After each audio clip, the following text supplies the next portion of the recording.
us get disappointed when our expectations are not met.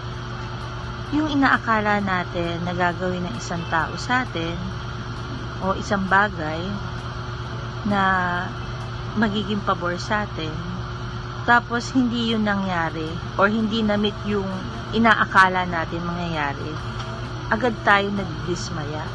So kung gusto natin maging matagumpay,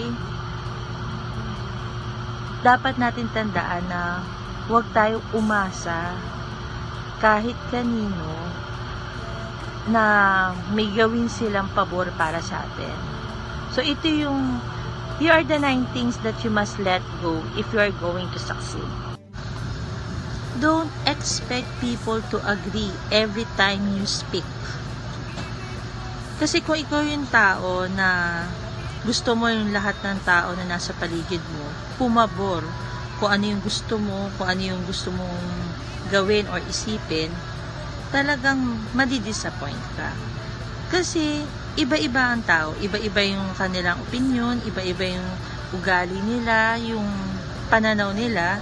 So hindi mo dapat asahan na yung lahat ng gusto mong gawin o planuhin or isipin, papabor sila. Kasi hindi na yung magiging realistic.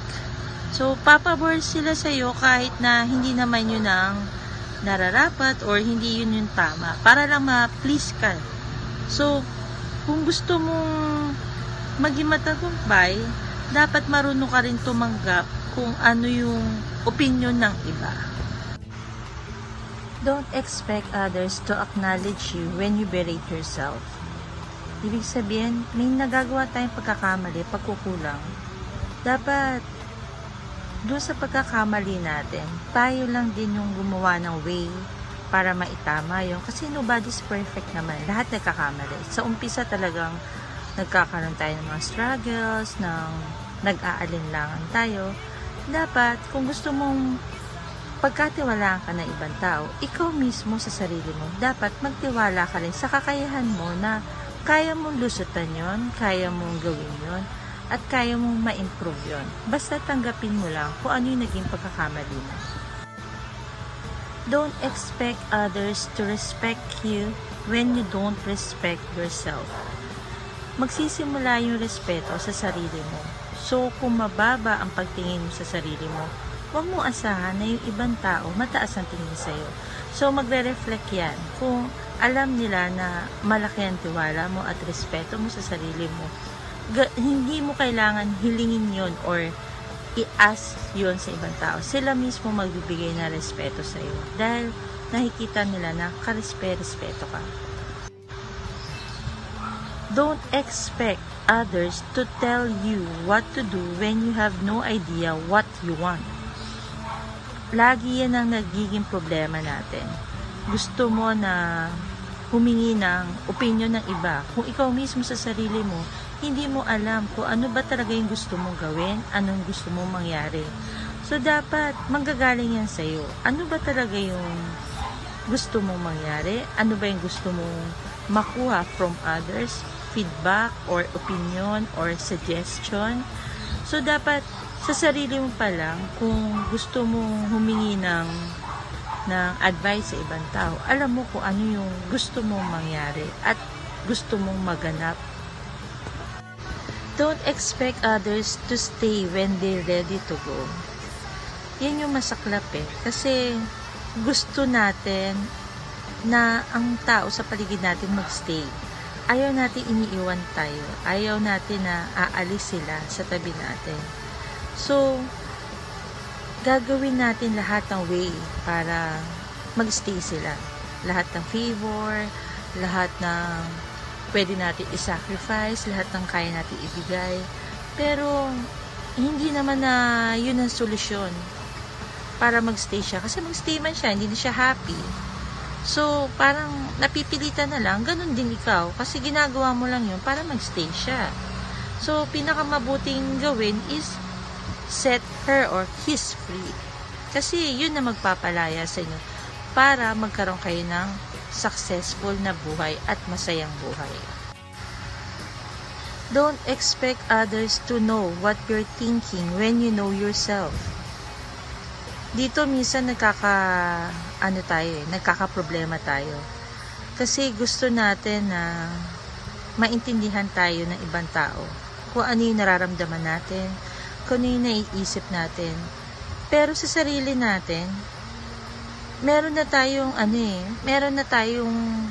kumbaga nakapag-decide na tayo kung ano yung naisip natin, kung ano yung nararamdaman natin. So, hindi natin kailangan ng opinion ng iba.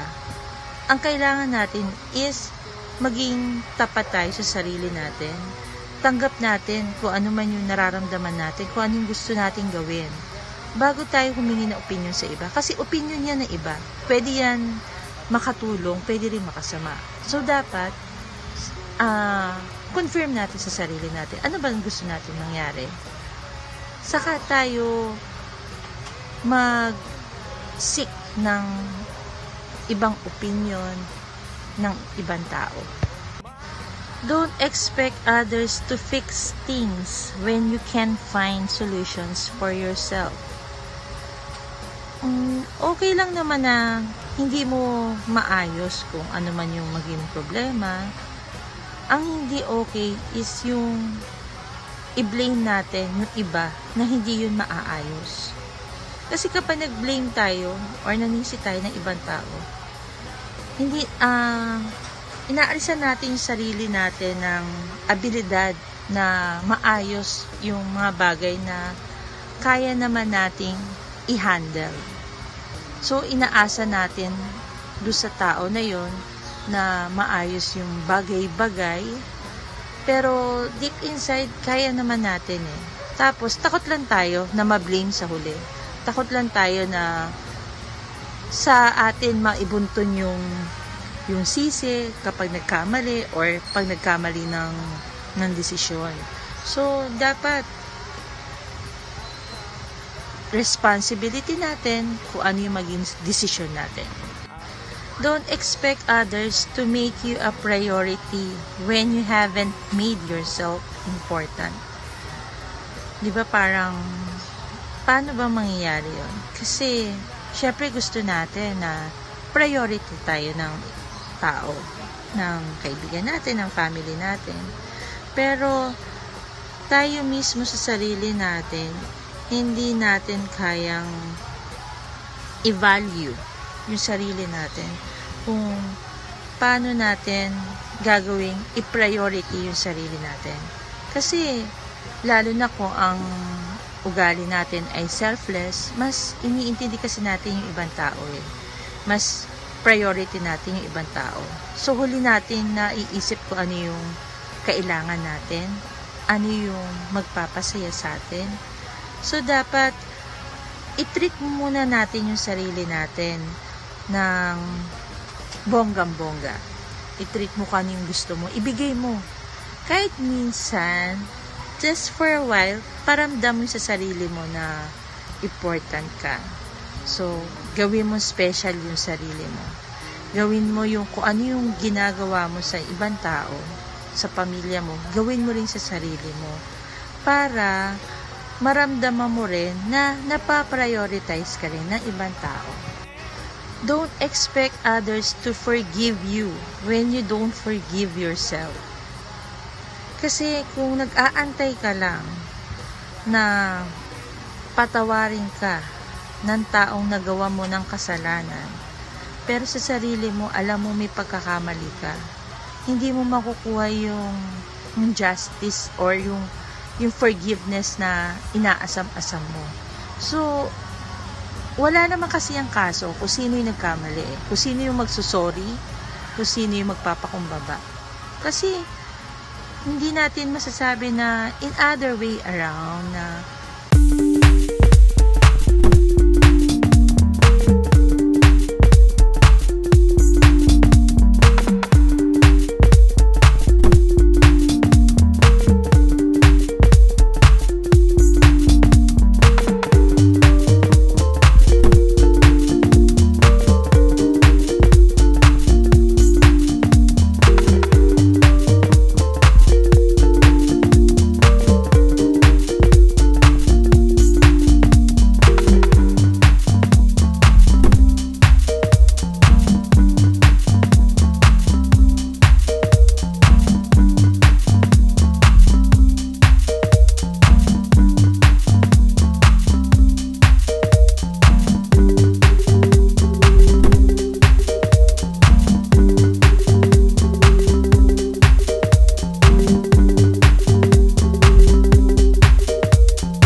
naunawaan